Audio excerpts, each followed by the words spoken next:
My name is Dave Polaski. I'm a sports broadcaster working as a play-by-play announcer, a studio host. I work in production as well, audio production. I dabble a little bit of everything with regard to that. I've been in the sports broadcasting industry full-time for about 7 years now. I've been involved with it for about 15 years. Prior to working in sports full-time, I had also worked in news as an anchor and reporter, and I've been overall in the journalism industry for about 20 years now, ever since graduating college. Yeah, lots of college sports at the highest level of college sports, working with Power Five conferences. I currently work with Florida State University in the ACC, so they're one of the top-notch universities, traditionally with football and basketball. I've also been involved with the Texas Longhorns, with UCLA, Arizona State. Those are some of the bigger name schools that I've been the studio host for. And then I've done play-by-play in the ACC. I've done work with Duke University for baseball, Virginia Tech for baseball. So it's a very lengthy process in terms of reaching that level, but you have to have, like I said, and you'll hear this a lot throughout the hour, having patience and trust in yourself and your ability. If you're at a game, then chances are you might not even hear us unless you have a little radio in the stands or anything like that. So the difference is when you're a studio host, you're filling the content that surrounds the game. So, for example, during football, for Florida State games, I'll be on air during the pregame portion of the show for several segments.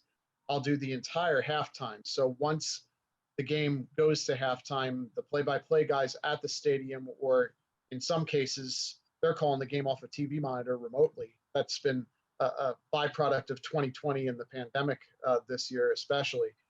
They'll pitch it to me in the studio, and then I'll give updates, whether it's stat updates about our game, whether it's talking about other games that are in progress or games that took place earlier today in the conference or in the top 25. I'll give updates on that. And then I host the entire post-game show, which is about an hour to an hour and a half, where it's interviews with the coaches and players and talking about what happened in the game, giving a recap of how things played out the way they did. So it's more of a bridge between the play-by-play content and the rest of the programming. So it's a little bit different. There are similarities, obviously, but as a play-by-play guy, obviously, you're the one who's a part of the action, and you're doing that for the entire time. So there's gaps as a studio host, but you're still heavily involved in the program. So it can certainly differ from what you hear on air is just a fraction of what ends up going into the job itself.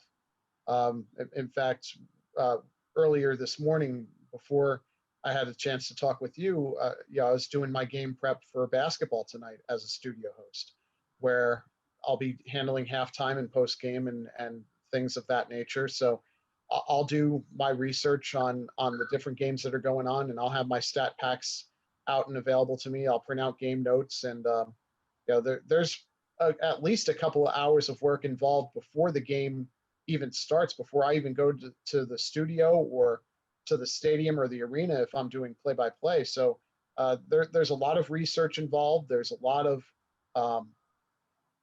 preparation that comes with those broadcasts, because you want to sound like you're as informed as you possibly can be. And at the college level, for game notes, they have sports information directors who produce these packets of notes that have stats. They have little factoids like the series history against a particular opponent, or trends of what a team's been doing over the last several games, or they'll have the full list of a schedule involved with the team. When you're working in like minor league baseball, when you and I first interacted, for example, I had to write the game notes myself before doing the broadcast. So it was a little bit different in that. So college, you get a little bit more detail when it comes to the game notes and the preparation, but a lot of it is just going through those and as a studio host, a lot of times I'm talking about other games, not even related to my own. So, for example, tonight, North Carolina and Texas are playing in the Maui Invitational Championship. So I did about an hour of research on that game and that particular matchup that I would have for content during the Florida State basketball game. So you kind of have to be well versed in all the games that are going on, and it's a little bit different in that sense, but it it makes you more well rounded in terms of knowing who your opponent is, because Florida State's going to play Carolina later this year, so will benefit me to know what's going on with that ahead of time. With regard to formal education, obviously, the earlier you get involved and the more repetitions you have at becoming a sportscaster, the more beneficial it will be. That said, uh, I I feel like it's important to go to a good journalism school, or to have a school that has a good communications background, uh, so that way you learn from professors who have that experience in the field and who can properly relay that to students. I had the benefit of going to Ohio University, which is a highly respected journalism school, one of the top 15 in the country, and I learned from professors who were in the field, and uh, they kind of like what we're trying to accomplish today. They were very real about what was going on in the journalism industry, and how you can prepare yourself for that, and you can make yourself into a better writer, a better speaker, by learning from people who have already been involved with it. I would say no, that a formal degree is not required. It's I think it certainly helps, because a lot of times you'll see job recruiters or hiring managers will look at the school that you go to. And if they see Syracuse or Northwestern or Ohio or Missouri or North Carolina, other schools like that, that have those stellar journalism reputations, then obviously that's going to give you a leg up on some of the other competition out there. But that said, you don't have to be at one of those top-notch journalism schools. You just have to display the talent to fit in with that particular uh, job that you're applying for. Or not everybody really wants to be in that top spotlight. Some people like to be in those smaller markets, and to be able to just help the community as much as they can. So in those cases, it's not really a requirement to have that kind of formal education. It just requires the work ethic. I mean, how many times, especially in the sports broadcasting industry, I've come across people who went to Syracuse and automatically they get the leg up because there's so many people from the Newhouse School of Journalism at Syracuse who are involved in sports broadcasting. You can just run down the list: the Mike Tiricos, Sean McDonough's of the world, guys like that who you just see the list of who's who on ESPN or NBC, and a lot of them went to Syracuse. So, like I said, that does provide an advantage, but it's not a requirement. I always had a passion for sports. Ever since I was a little kid, I just loved to play sports. I was involved with as many sports as I possibly could, and I probably drove my parents crazy over time, playing baseball and basketball and football. And I think I played soccer for a year, and I did taekwondo for a couple of years. I mean, I was just involved with almost everything: rec hockey, you name it, I played it.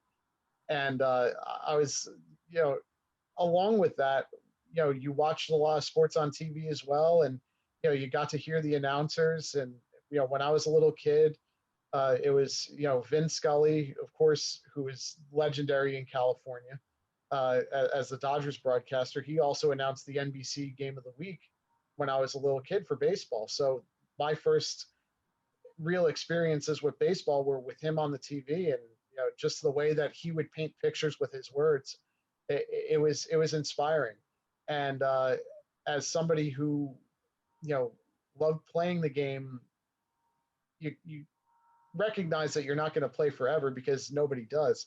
So you still want to be involved in the game somehow. and I always wanted to be involved in announcing. That bug never left me ever since I was a little kid, even when I was working in the news aspect of the journalism industry. So eventually I reached a point in my career where the opportunity presented itself. I was at a point in my life where I could take that chance of transitioning careers in my 30s, and luckily the opportunities have allowed themselves to happen. I know I mentioned the word a couple of times already during this interview, but patience is the one that has really, throughout my career, it's presented itself over and over again, and it's something that you need to tell people who are just getting into the industry, because a lot of people, when they're first getting involved, you have the visions of grandeur. You want to be, you know, the Joe Buck or the Al Michaels or, you know, the Dick Vitale of the industry. You want to get to the top as quickly as possible.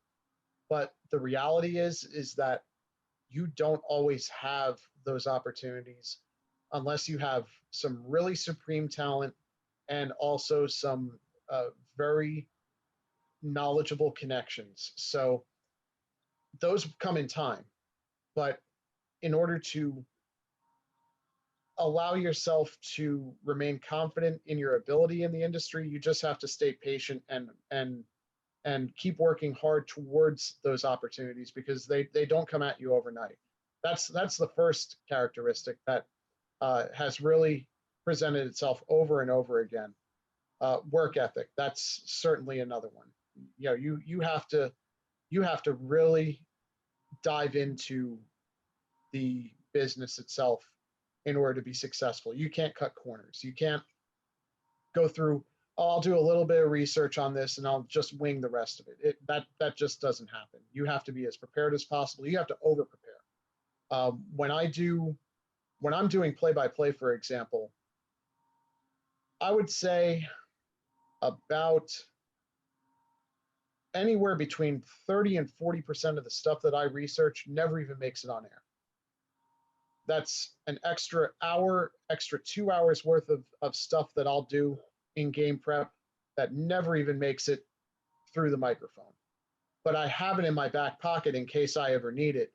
Let's say there's a delay in the game for some reason and you need to fall back on something else, because that does happen. It happens in football, happens in baseball. Not so much in California. You don't have as many rain delays, but you have certain things that require you to fill time. And sometimes the games that you're doing aren't as competitive as you hoped they would be. Sometimes they're blowouts, and you need something to keep either the viewer or the listener engaged. So, maybe you put the play-by-play on the back seat. You still talk about the game, you still describe the action, but you'll kind of shift it from the action itself to topics that are involved in the sports world, or you'll focus on some of the individual players' stories a little bit more. It's a tapestry involved with doing that kind of broadcasting, where not everybody's going to care about the game when it's 70-40. It's something that the biggest thing is to just keep the listeners involved and engaged in the broadcast, regardless of what the score is, and keep them entertained. Sure, types of equipment. A headset obviously is one of the first things, where you'll have the headphones that come over, and then you'll have an extended microphone that allows you to call the action. Some people go with a freestanding microphone in front of them. I know a couple of my colleagues in the baseball industry like to do that. I move around too much. Whether I'm looking up something on a sheet of paper or looking up something on a laptop, I'll kind of move back and forth a little bit too much. So I like having the headset right there, so the microphone is within close proximity to me. That's obviously one of the main things. A good mixer board is another thing, where you have different channels that you'll plug into. You'll plug in a headset. You'll plug in a microphone that is used primarily to capture the sound of the fans when you have fans in attendance.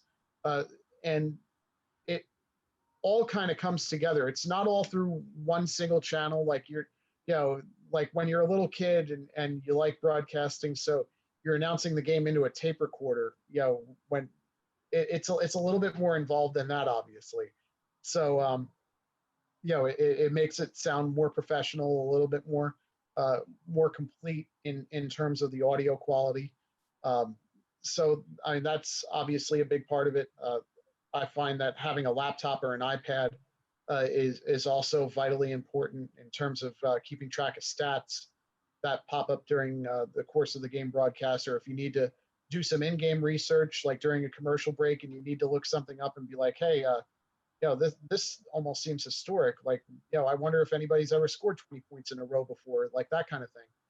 You'll be able to look that up on Google and have that at your fingertips as well. So there are a few different things that are involved with the equipment involved for a broadcast.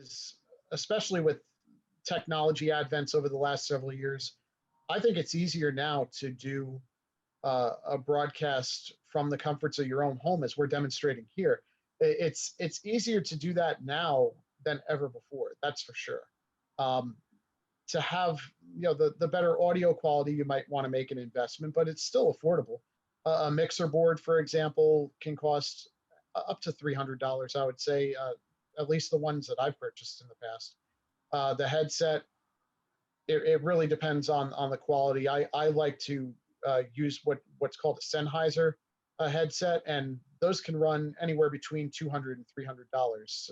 But I'm familiar with the product. A lot of my predecessors in the broadcast industry swore by it, so I got involved with it too, and I've been satisfied with the audio quality results as well. So those are the two biggest ticket items, and then cables can cost $10 to $20, and it never hurts to have extra cables. A mini voice recorder that I'll use for pregame interviews or to record the play-by-play that I plug into the board during the broadcast, that's about $50. So it can add up, but at the same time, it's still readily affordable, I would say. When you're working in the sportscasting industry, it can feel solitary because it's just you and the microphone at times. If you're in a studio, there's nobody around you. It's just you and a bunch of computers and the things that connect to the stadium and everything like that. So it feels solitary, but you work with a whole team of other people involved. At Learfield IMG College, for example, as a studio host, you're separate, but you're working with network managers, you're working with the play-by-play people, you're working with the color analyst, you're working with the engineer, you're working with other game day staff, sports information directors and everything like that. So it really is a whole team involved, and that's another thing that's I think big for those of you who are getting into the industry or interested in getting involved, is that you have to be a team player. You can't look out for yourself all the time and have a selfish attitude, because not only does that kind of defeat what you're trying to accomplish with the broadcast, it's also going to hurt you down the road, because a lot of those connections, a lot of those network skills that you develop with some of the people that you work with in the current time are going to help you going forward in terms of what jobs you might be interested in. Because one thing that I've learned about the radio industry, and it is the same in the television industry as well, from 20 years involved in journalism, is that it's a very small circle where once you start to work with somebody, chances are you're going to work with them again in some way, shape, or form down the road. So a lot of those connections you make, you want to treat them the right way, because they're going to remember that if they come across you at a point in time in the future. A lot of times traveling is involved, not so much this year, thanks to the pandemic. I don't think I've left the state of North Carolina since February, which is extremely rare for me. In fact, when the pandemic hit, I was scheduled to travel to Atlanta to do Duke baseball against Georgia Tech that very next weekend after the world seemingly stopped. So typically there is a lot of travel involved. A lot of times it's just day trips, depending on what the schedule is, where you can go out, do your thing, and be back home, before the night's out. Other times you'll have to do overnight travel. I've done that with Virginia Tech baseball, going up to New England when they played Boston College, and you stay a couple of nights in a hotel.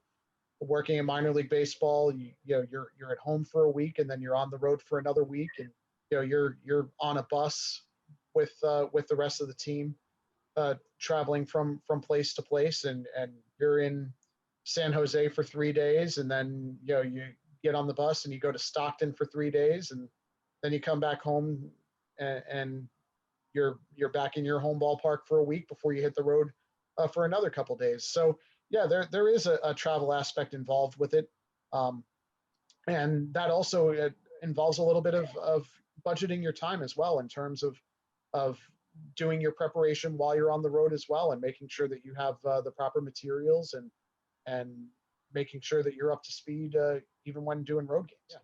Yeah. Especially in the minor leagues, because they'll do the bus trips, and if you don't want to drive yourself, then you'll travel on the bus.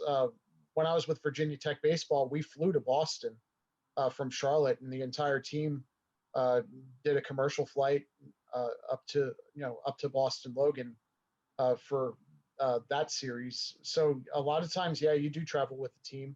Every once in a while, you can travel on your own. I know when I was with the Quakes in Rancho Cucamonga, a lot of times, because of the proximity between some of the places like Inland Empire or Lake Elsinore, my broadcast partner Mike Linskog and I would just drive ourselves, and that kind of gave us the freedom to arrive when we wanted to. And you're time kind of on a time constraint when you're leaving the ballpark after a game, because the bus only waits a certain amount of time, so so you don't want to be left behind in that instance. So you have to have a quick post game in that sense, and then you have to pack up the equipment and everything like that. So a lot of times we would travel ourselves, and that eliminated that rushed aspect of it.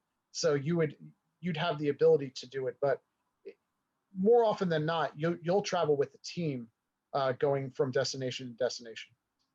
If you're a sports fan, there's really nothing better. I mean, you get paid to be around something that you would be around otherwise, and that you would typically pay for.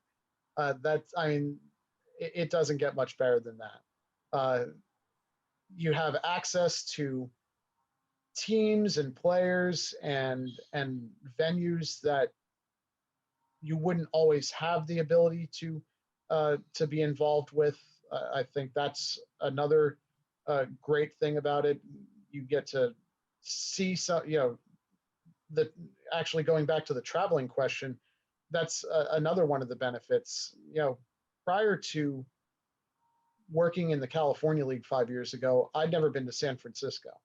So on one of our trips, when we went to San Jose, I drove myself, and I didn't have to worry about the bus or anything like that, and did my game notes ahead of time, did all my prep for the broadcast. And before the game that night, I drove from San Jose to San Francisco during the day, and just spent some time around the city, and got back well in time for pregame and everything like that. But it was an opportunity that I wouldn't have had readily available to me otherwise. So you get to travel, and you get to experience so many different people and places, and I think that's one of the coolest aspects of the job, is that you're exposed to things that you wouldn't always have at your fingertips if you're working a typical office 9 to 5 job. Sure, some of the other jobs require travel, and you're on business trips and everything like that, and it's different in that sense. But at the same time, that I found that to be one of my most joyous things, is just to walk around campuses of different places,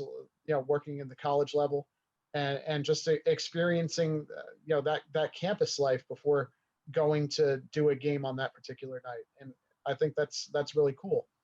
Now, one of the disadvantages when you're first getting into the industry in any field of journalism, whether it's radio, whether it's news, whether it's sports, whether it's television, it doesn't pay all that much at the outset.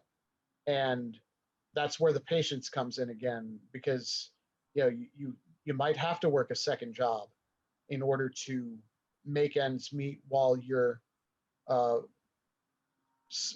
earning your time and earning your keep in the journalism industry. You might have to work at a grocery store or a Walmart or a restaurant or things like that. A lot of my colleagues have had to do that over the years as well. So it's not just one person who does it. Most people do it, unless they come from a situation of means where they don't have to worry about money as much. But it's the real world, and it's it's at a time when unemployment's pretty high too. So, and you're having cutbacks across industries all over the place too. So a lot of times you have to take on a couple of jobs to make ends meet. So it stretches you a little bit thin on time. So I would say that's one of the disadvantages, at least early on in your career. But you can reach a certain point where you don't have to worry about that anymore. So it's just a matter of kind of riding that wave, so to speak, and being able to overcome that and preparing yourself for the future. When you get paid for sportscasting, it can vary. Sometimes it can be a full-time job where you get a salary. Sometimes it's a part-time job where you're a seasonal employee. Other times it's per game, where you get paid by the game. As a studio host at Learfield IMG College, I get paid per game. So if a game gets postponed or canceled, I don't see that paycheck for that particular week or that particular time period. So a lot of times, in fact, I'll get involved with extra broadcasts and I'll do fill-in broadcasts to make extra money with that. And not only that, but you also get a chance to expand your network as well. If I'm working with Florida State one week and then I'm working with Arkansas the next week and then I'm working with Washington the next week, then that's an extra array of listeners who get to hear me. And not only that, but you also have the higher ups who get to hear you as well. And that can open up the door for opportunities in the future, and that can open yourself to more paydays. From a full-time salary aspect, it's, obviously that is in line with what you see in other industries as well, and other professions. You're seeing a lot of move toward a seasonal employee, especially in minor league baseball, because you have a lot of downtime from, say, October until March, and a lot of teams don't have as much content that needs to be created or focused on during that time, and a lot of those minor league businesses are trying to save money as much as possible as well. So you'll work from, say, March through September, and then at the other points in the year, then that's where you try and you either have the time off or you try and find a job in another industry. So for me, I have a lot of seasonal jobs. So I'll go from football season into basketball season into baseball season. And then football typically goes from, say, August until November or December. Basketball will go from November until around March. And then baseball, working in college baseball, it starts a little bit earlier. So college baseball starts in February and it'll go until June. If you're working in minor league baseball, it'll go from, say, March until September. So it's very cyclical, where you can have a full-time profession in the industry, even by coupling together a few part-time jobs.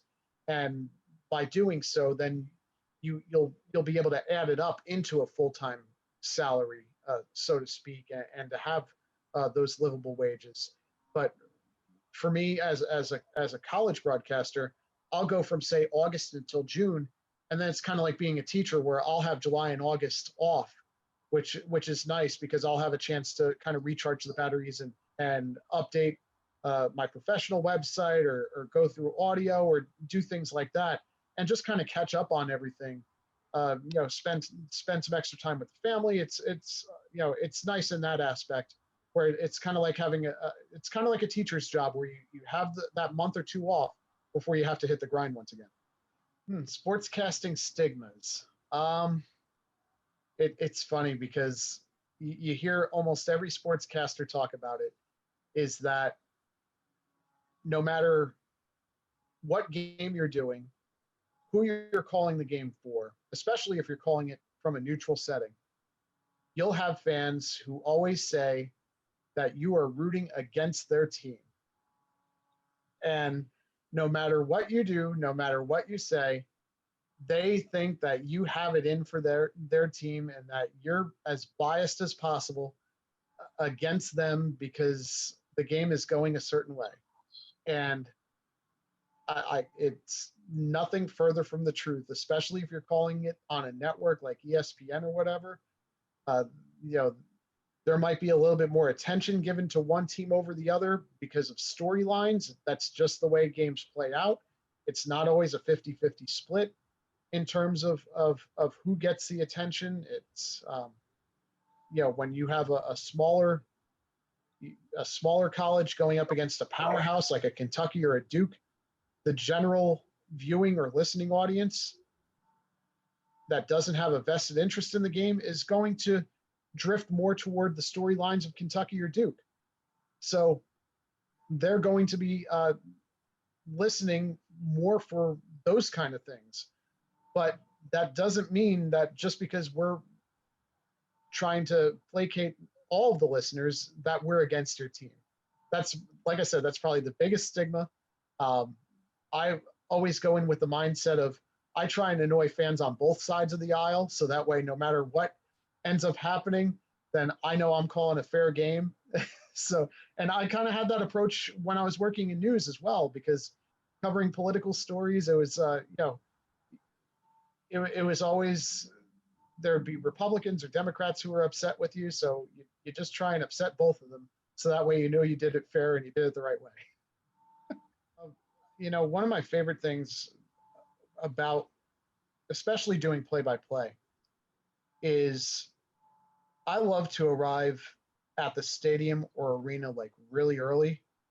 So like typically, like if I'm doing play-by-play for a football game, I'll show up at the stadium anywhere between 3 and 4 hours before kickoff.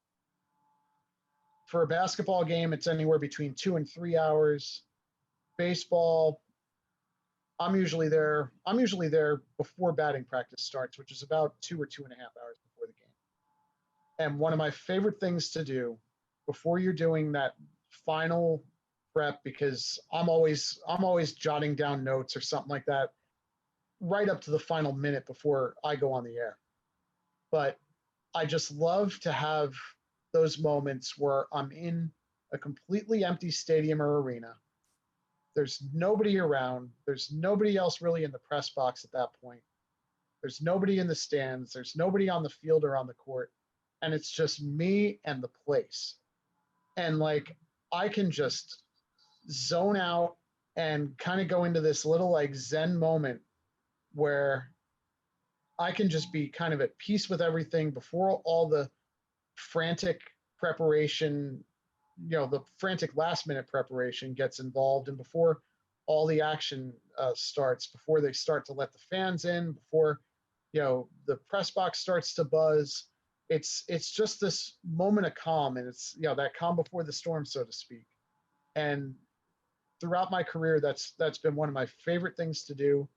And it's it's been frustrating in a sense during the pandemic because I haven't had that opportunity to do so over the last several months. A lot of my focus has been on studio hosting, and the play-by-play is in the pipeline to come soon. But I've missed that a lot over the last 7 or 8 or 9 months, where it's just you in an empty stadium. And I'm sure you've seen some of my posts online and stuff where I'll post the pictures from those stadiums or arenas where they're just empty and there's nobody in the stands, and it's just it's just you in the room, so to speak. And, it kind of gets my mind focused as to on what I have to do for that particular day and that particular night.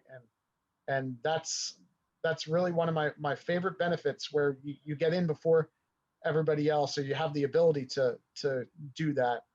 And it's really cool to just kind of soak it in. And especially if you're in a historic building like Cameron Indoor Stadium at Duke, for example. I mean, world famous, known as one of the go-to places in college basketball.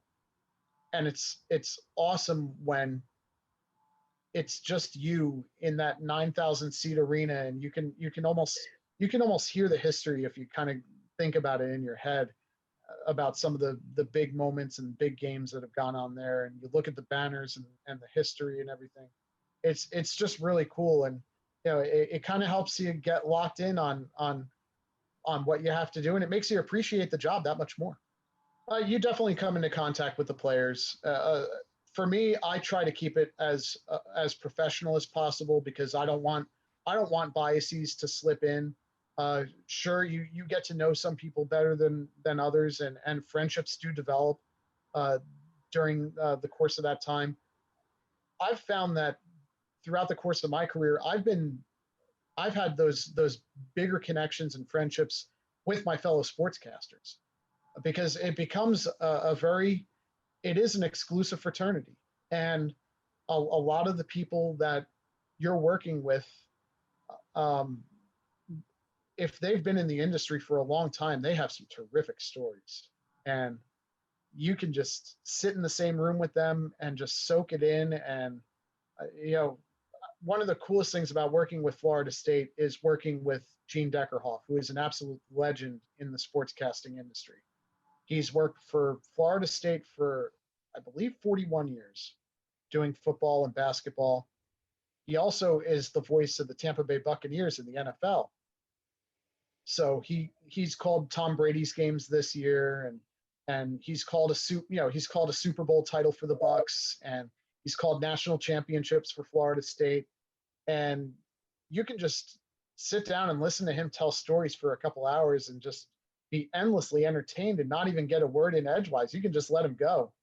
And with that distinct voice of his, you just find yourself smiling throughout the whole time. And it's like, yeah, I get to interact with these people. And, one of my greatest influences in broadcasting was when I worked with the University of Texas. I spent 3 years with the Longhorns doing the studio hosting for football and basketball. And their play-by-play guy is a person named Craig Way. And Craig is one of the best people in the sportscasting industry, one of the most personable. If you need help with something, he's willing to jump in and answer your questions. The first time we met actually was when I was at the Final Four in Houston in 2016. I'd done a little bit of fill-in work for Texas, nothing full-time or anything like that. And after the Final Four was done, I drove up to Austin, went to the campus and went to a baseball game there. And I sent Craig an email message, and just, I was like, just letting you know, I'm in Austin. I know you're calling the baseball game. If you have a moment to step out of the booth and say hello, I'd be happy. I'd be thrilled by that. And not only did he do that, we hung out for like an hour after the game was done, just talking about the industry and answering my questions. And like I said, he barely knew me at that time. And, 3 years later, I would say he is the biggest influence on my entire play-by-play career in terms of how I structure, especially football. A lot of how I structure my football play-by-play calls is based off of how Texas does it. And how Craig does it, because we have similar broadcasting styles. And I'll kind of dive into a different tangent and a point to make to some of the younger journalists, and would-be broadcasters out there in just a little bit. But having a person like that to look up to and to have as a mentor has been critical in my development as a play-by-play broadcaster in my career. And in a sense, it's why I'm trying to pay it forward as well to some of these broadcasters who are trying to get into the industry as well, because that's what the name of the game's all about, is to try and help others in the industry, because there have been people before me who have helped me out, and now I'm trying to do that same thing for the future generations. I'm honestly not sure if I have a least favorite thing about being a sportscaster, because when I worked in news, I could have a couple of least favorite things in the journalism industry. So I guess we'll dive into that. We'll go over on the other aspects, where when you're working in the industry but you're not in the exact job that you love, sometimes the things can be a little bit complicated, where if I was working in news and there was a breaking news story that would carry me until 2 or 3 in the morning, and you have to frantically try and gather information, it can be frustrating, especially when you expect to get out of work at a certain time and you have to cancel plans and everything like that. That's just what happens in journalism. As much as you like to have a set schedule, there's not always a set schedule. So that can be a frustrating aspect of it.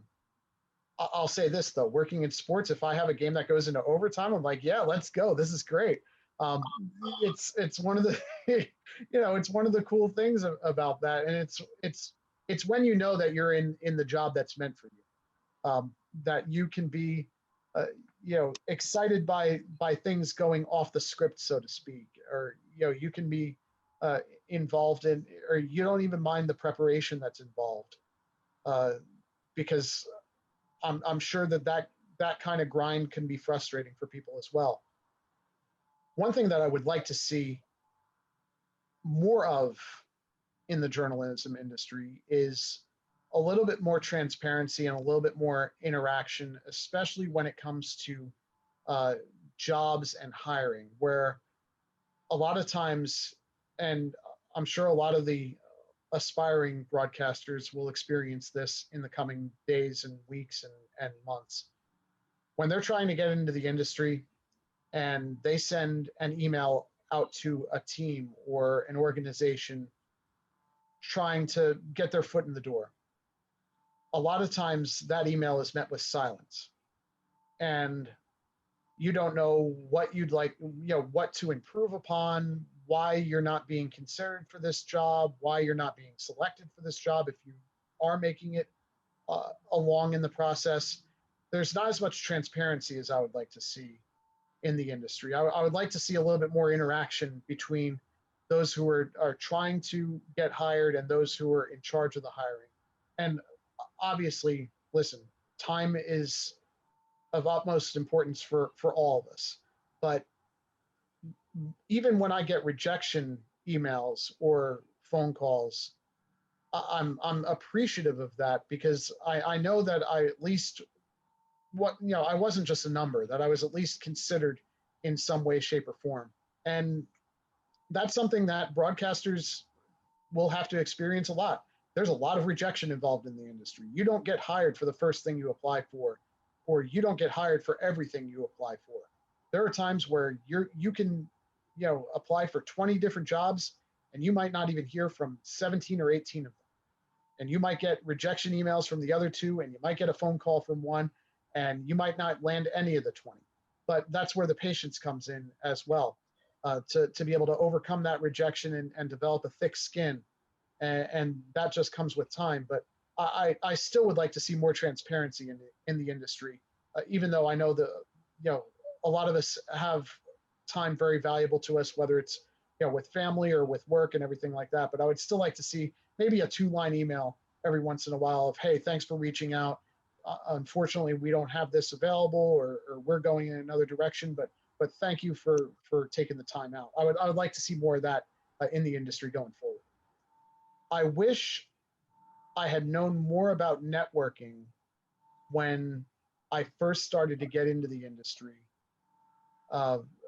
as opposed to learning it as I went along. because I think that might have sped up the process a little bit more. I might have reached the sports broadcasting industry a little bit earlier. I mean, that said, I'm a strong believer in fate, and that you're supposed to be where you're supposed to be. So I feel like my time in news made me a better writer. It made me a better broadcaster. It made me more patient uh, as a broadcaster. It made me more appreciative of being in the sports industry now, having been involved in some of the alternatives, kind of harkening back to what we were talking about a little bit earlier of games going to overtime versus breaking news. But that said, and I was always a shy person growing up too. I didn't really come out of my shell until college, and when it was like, hey, I'm working in the journalism industry, I'm supposed to talk to people. Maybe I should do that a bit more. But I was very shy in high school, and every once in a while, I'll still have that oh, I just don't want to really bother somebody kind of thought process. But it never hurts to reach out to people. It never hurts to connect. It never hurts to, at the very least, introduce yourself. And maybe network connections come about from that. Maybe they don't. But at the very least, you're at least putting yourself out there. And that's something I wish I did a little bit more of early on. And I'm happy to dispense that onto people who are getting into the industry now. And I'll say this: the time commitment is as much as you want to make it, and I guess that can go across all platforms of journalism, where the more time you dedicate to your craft, the better you're going to be. The more quickly you're going to develop as a broadcaster. The more, as a play-by-play guy especially, the more repetitions you get, the better you're going to be. And you get to experience more things. You get to see more game situations that present themselves, as opposed to doing one game a week. If you're doing 3 games a week, you're going to get better faster. It's just a fact. But there is a work-life balance that you try to achieve. And I'll say this: it's tough early on in your career, because you want to develop yourself into being as good a broadcaster as you can as early on as you can. And a lot of games fall on weekends, and a lot of games happen at night. And most people who have typical 9-to-5 jobs work Monday through Friday, and the times that they're available are the times that you're working. So it can be frustrating when you're trying to make plans with friends, when you're trying to make dates, when you're trying to come up with different things to do. It can be a challenge at times, and a bit of a mental drain. But when you get to a certain point in your career, then you can start to pick and choose and be like, you know what, I've already done this game and this game this week. If I'm asked to fill in on another broadcast, I can just say no. Like, there is that freedom, and you can find a way to balance work and life aspects, especially if your friends and your circle understands what the job entails and can make themselves available during the times when you're available. How people can figure out if sportscasting is a good fit, I would say practice, and get as involved as you can, and really throw yourself into the grind, because if you dabble at it here and there, you're not going to get the full experience of what it takes and what's involved in being a sportscaster. And you see it and you hear it all the time. How many times have you been, at a stadium or at an arena somewhere, Jennifer, where you'll hear somebody start describing the action, start doing play-by-play from their seats, and just like, no preparation, just like, oh, that's a fastball, or that's this, or that shot's good, or like that. Everybody thinks they can do it, but there is so much involved to be an accomplished sportscaster, especially as a play-by-play person. There's so much more involved rather than just talking, or you get paid to talk for 2 hours. I can do that. Like everybody thinks that they can just step in and do it, with no preparation or anything like that. But it's the stuff that you don't see that goes on behind the scenes that really makes or breaks you as a sportscaster. And when you're getting first involved in it, I think that is kind of what tells you whether or not you belong in the industry, because the on-air part is the easy part. The hard part is doing all the other stuff that surrounds it, whether it's media relations or whether it's doing your research and your game prep, or the travel. Sometimes not everybody enjoys the travel. Some people would just like to be closer to home. So all those things mesh together is what makes a sportscaster. It's not just what you hear for 2 or 3 hours on the radio or on the television. And I think that's what separates those who really want to be in the industry from those who have an interest in the industry. There are a lot of jobs in sports media where you don't have to be on the mic, or you don't have to be in front of the camera in order to be involved.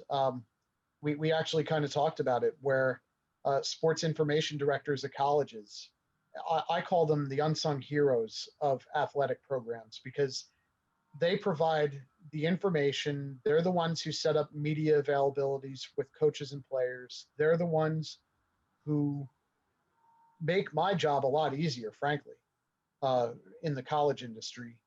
But they don't get all that much attention for putting out those game notes, or for setting up those media trials and everything like that. So that's something where if you love being involved in sports media, and you love numbers, and you love facts, and you love just being part of the day-to-day operation of a program, that's something that is great to get involved in. Media and public relations kind of falls under that same scope for professional and minor league franchises, where you'll do a lot of work with businesses and companies and coaches and players to interact them with the general public, and have them involved in that sense. For television camera operators, you're the eyes of the broadcast. You're seeing what they're seeing and what they're presenting to you. So, I mean, they're obviously an integral part of the broadcast, even though you never actually hear or see them. So there's so many different aspects of being involved in sports media without necessarily having the microphone in front. General advice. Well, I mean, we've already touched on it a little bit, but networking obviously is a huge component of that. Getting out there, making yourself available to people for feedback, putting your own content out there for constructive criticism, so that you can be a better broadcaster as a result. I would say, and we were kind of diving into this a little bit earlier, but I held off, and this is the perfect time to come out with it. When I was talking about Craig Way and myself having similar styles of broadcasting, it's important as a broadcaster to have your own style. Even though you can have a similar style, you don't want to copy somebody verbatim, or you don't want to have the same voice inflections, or you don't want to have the same the same exact approach. You want to still have your own voice and your own personality that comes out in the broadcast. Just because Craig and I have a similar structure in terms of the way we set up plays, our play-by-play calls are still completely different. And that's because Craig has his voice, I have my voice. And, we talked about Vin Scully earlier too, where, you try and do the Vin Scully impressions, or college football Keith Jackson with the Whoa Nellies and everything like that. But it's important to not turn yourself into a caricature by trying to be one of those people, because first of all, you're not going to be those people. Those, they're legends. They've developed their own style that, if you're trying to be fake, I guess, in a certain sense, by trying to be like them, the listener, the viewer, they'll be able to see or hear right through that.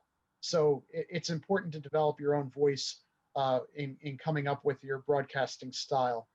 You might not have the deepest voice in the world. I don't. You might not have a way with words like certain broadcasters like Mike Emmerich in hockey or Vin Scully, but it's important to have your own voice and to be able to present the game in your own style, because people are going to be entertained if you put forth a good product. Working with the Dodgers 5 years ago and being in the same organization as Vin Scully, who is one of my broadcasting heroes, just being in the same organization and being on the same airwaves as him when I was working with UCLA, being on KLAC, doing UCLA football and basketball when the Dodgers were on KLAC as well. It was just like, all right, this is just really really cool. Like there's a possibility he might be listening. So like it's cool to draw off of those inspirations, but you still have to have your own voice. That's really the most important